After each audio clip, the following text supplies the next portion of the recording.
कृष्णा नदीत 16 वर्षाच्या एका तरुणीने नदीत उडी मारून केला जीवन संपवण्याचा प्रयत्न। तरुणीचे अग्निशमन दलाने बोटीच्या मदतीने प्राण वाचवले। आज गुरुवार दुपारी सुमारे 1 वाजण्याच्या सुमारास मिरज येथील कृष्णा नदीवरील पुलावरून अंदाजे 16 वर्षाच्या एका तरुणीने नदीत उडी मारली। मात्र महापालिका अग्निशमन दलाच्या जवानांनी वेळीच दाखवलेल्या तत्परतेमुळे मोठी दुर्घटना टळली। गणेश मूर्ती विसर्जनासाठी अग्निशमन दलाचे जवान बोटीसह कृष्णा घाटावर तैनात होते। त्यावेळी अचानक ही घटना घडली। बोटीवर असलेल्या जवानांनी तरुणीला पाण्यात उडी मारताना पाहिले आणि क्षणाचाही विलंब न करता तिला वाचवण्यासाठी बोट नदीत नेली। जवानांनी तिला सुरक्षितपणे बाहेर काढून तातडीने अँब्युलन्समधून रुग्णालयात उपचारासाठी पाठवले। ही धाडसी कामगिरी मनपा अग्निशमन दलाचे जवान श्री रोहित निकम आणि विनोद मगदुम यांनी पार पाडली।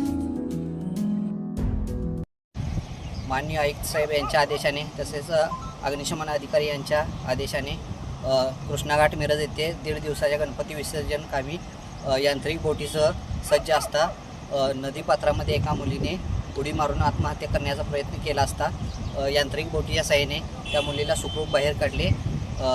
108 ॲम्ब्युलन्सच्या साहाय्याने त्या मुलीला मिरज सिव्हिल येथे उपचारासाठी दाखल केले।